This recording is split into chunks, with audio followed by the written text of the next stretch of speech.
Salut tout le monde, n'oubliez pas de vous abonner à la chaîne et de cliquer sur la cloche pour être prévenu des prochaines vidéos. Merci beaucoup. Bienvenue à toutes et à tous pour cette nouvelle vidéo Coup de cœur 2016. J'ai remarqué qu'il y avait plusieurs personnes qui avaient demandé après Johan les coups de cœur d'Arthur de Paillou.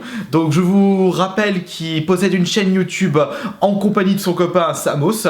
Le lien de la chaîne est dans la description de cette vidéo. Est-ce qu'il y a des similitudes avec les coups de cœur de Johan et de moi? J'ai déjà une similitude, ça va être le premier que je vais présenter. Bah alors allez, on va aller dans le jeu, c'est parti. Donc un jeu de PS4, il s'agit du Doom. Hein. Alors toi aussi. Ouais, celui-là d'ailleurs j'ai réinversé la jaquette parce que cette jaquette elle est juste magnifique. Hein. Jaquette réversible. Bah perso quand j'ai vu les images j'étais là.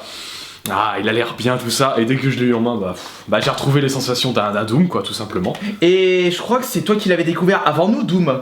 Johan l'avait découvert avant. D'accord, et tout avant c'était Mickaël. Oui, voilà. Mickaël sur PC. Non, mais je parle de Doom 4, je parle de celui-ci. Oui, non, c'est Johan avant. D'accord, mais je savais que toi, il tentait depuis un bon moment. Ouais, et je l'ai acheté 30€ sur Amazon. D'accord. Donc, je l'ai commandé sur Amazon, genre ce jour d'après, je l'ai démarré, j'étais là. Oh, c'est génial! Tu l'as torché au final. Oui, je l'ai torché, ouais. Ah, c'était assez violent. J'ai retrouvé l'esprit de Doom, les démons qui sont ultra badass, hein, comme dans les anciens Doom. Et en plus, avant, j'avais joué à Brutal Doom, ce fameux mode. Oui, c'est vrai. Ce fameux mode, et. Parle-en un petit peu de ce Brutal Doom.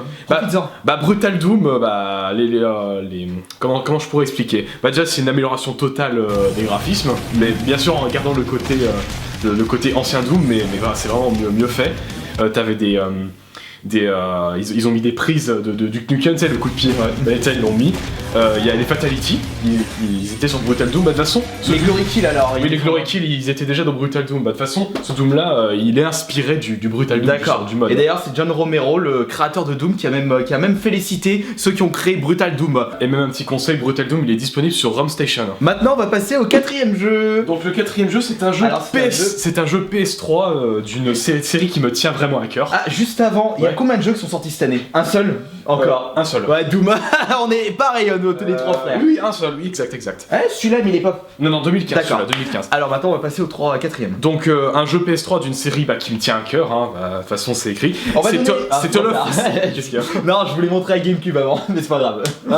On la montrera après. Ouais. Donc, c'est Toll of Xillia sur PS3. D'ailleurs, je t'avais emprunté ta PS3 juste pour à la base pour ce jeu. D'ailleurs, j'ai toujours pas récupéré là, encore là. Ouais, déjà.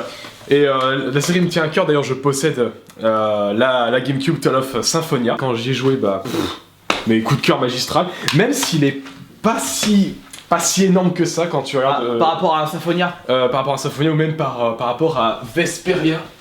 Donc celui-là, par rapport à Vesperia. Le Vesperia il est pas sorti sur PS3, ou ils ont fait une compile? Japon uniquement. D'accord, mais... je me suis renseigné, les Japonais ils avaient gueulé parce qu'il était exclusif Microsoft, et tu sais qu'au Japon ils aiment pas Microsoft. Et ils l'ont sorti sur PS3 mais seulement au Japon. Seulement au Japon, et très tard, ouais. Donc celui-là d'ailleurs, pour dire à quel point je l'ai torché, tous mes persos sont 99, je l'ai terminé en difficulté maximum. Il est assez rapide pour un RPG celui-ci.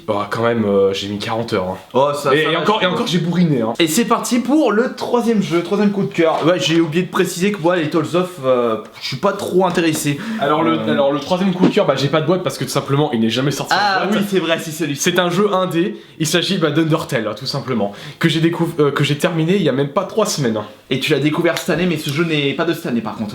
Non, il est de 2015, pardon, oui, je dis pas de bêtises. Undertale, que dire, parce que c'est un jeu, mais qui a, ma foi, buzzé littéralement. Hein. Un jeu fait uniquement par une personne. Oui, le mec Toby Fox, il s'appelle comme ça, il a tout fait avec ses petites mains, les musiques, les sprites, tout. Il a tout fait. C'est un jeu qui s'inspire beaucoup du phénomène rétro, parce que c'est très rétro. Alors, comme jeu. Oui, c'est extrêmement rétro, de toute façon, les graphismes sont extrêmement minimalistes, mais crois-moi, on s'en fout des C'est au niveau de l'histoire surtout qui... en fait c'est la qualité d'écriture, elle est franchement je mettrais un 20 sur 20 sans problème. Les personnages sont travaillés, tout est bien écrit, et surtout, alors attention spoiler, donc voilà, le jeu il critique le genre RPG en général, le jeu vidéo, parce que, j'ai expliqué vite fait, dans un RPG, ce que tu fais dans un RPG, toi, ton but c'est t'es ton personnage, t'augmentes de niveau pour battre des ennemis de plus en plus puissants, tu tues les ennemis, t'es content. Non, mais dans Undertale, il y a des personnages, des PNJ, qui te reprochent ça. D'accord. Qui te reprochent de tuer pour être plus fort, et surtout ils te reprochent Bah, le simple fait de charger ta sauvegarde quand tu meurs. D'accord. Il y a des personnages ils sont conscients de ce que tu fais. D'accord. Ça fait penser à Metal Gear Solid justement. Oui, enfin, c'est vraiment Hideo Kojima qui a vraiment mis ça en place avec le Metal Gear Solid 1, avec comment il s'appelle, Psycho. Oui, il me semble. Le fou qui dit ah, tu as beaucoup sauvegardé. Oui, non, mais c'est ça, mais quand même, c'est assez déroutant. Mais comment ils te le disent les PNJ. C'est comme si c'était des PJ. Ils se comportent comme des personnages joueurs. C'est très dérangeant quand tu t'en rends compte en fait. Et du coup, tu as adoré ce jeu. Ah, mais j'ai adoré, hein. Sans aucun problème. Le deuxième coup de cœur, d'ailleurs, ça fait l'aparté avec ta vidéo, les 10 jeux PS3, Xbox 360 conseillés. Ouais. Il s'agit de Dragon's Crown.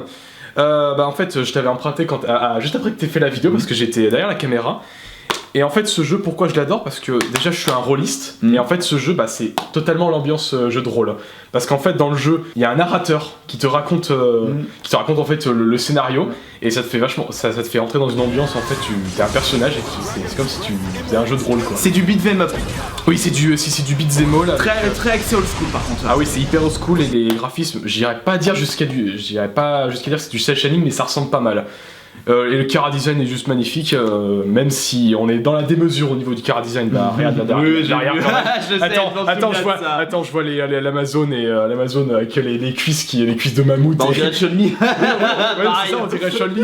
C'est dur le jeu ou enfin est-ce qu'il est long? Non, je crois qu'il est court pour un. Parce que comme c'est du beat'em up old school, je pense en 2-3 heures tu le torches, non?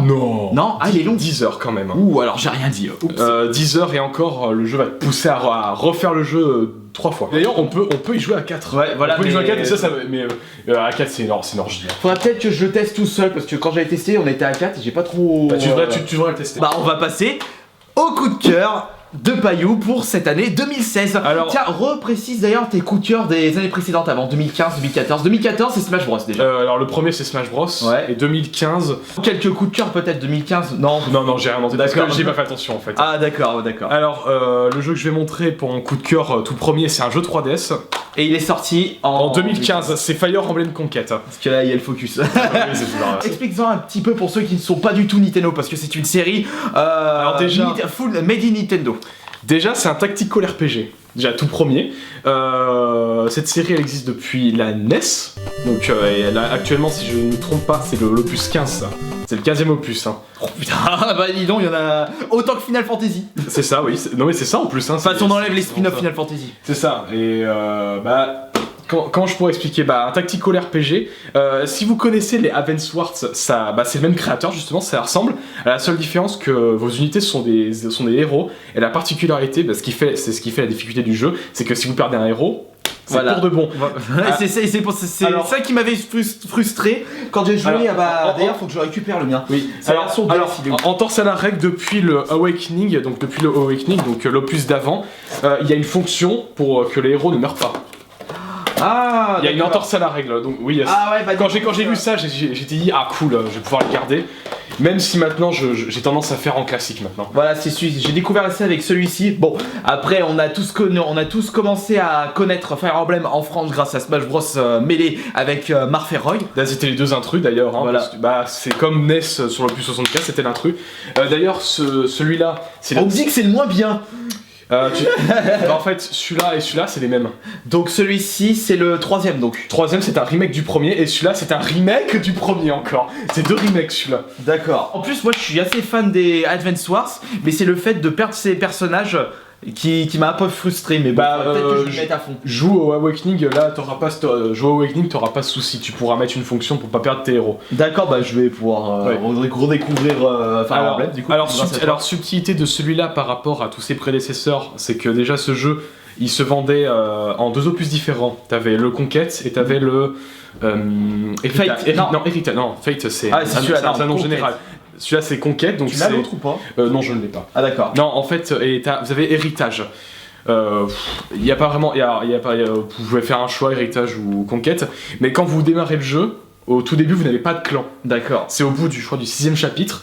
Là, vous avez confronté à un énorme dilemme. Vous devez choisir votre camp. Parce qu'en fait, toute l'histoire, c'est en fait ton personnage, il est issu d'une fratrie, mais en fait, c'est hyper obscur. T'as deux familles royales rivaux qui se bagarrent en fait, qui se bagarrent toi littéralement. Et là, tu dois faire un choix. Tu vas faire un choix. Ouh là là. Ouh. Alors, Le dilemme extra. Mais après, ça part en drama. Tu dis, ah, espèce de traître, tu trahis ta famille. Non, mais les deux, c'est ta famille finalement. N'importe quoi. J'espère que cette vidéo, les 5 coups de cœur de Payou, vous aura plu. Et pourquoi pas demander 5 coups de cœur à Mickaël. Enfin, je sais pas s'il va vous éventuellement. voir. Éventuellement, vous pouvez me donner. Dites-moi si vous désirez ça dans les commentaires. Et n'hésitez pas à vous abonner à sa chaîne. Éventuellement Samos, mais c'était pas son année gamer, hein, j'avoue. J'avais demandé, mais il a pas joué à trop de jeux cette fois. Voilà, en tout cas, merci beaucoup de votre fidélité et à la prochaine. Ciao. Ciao.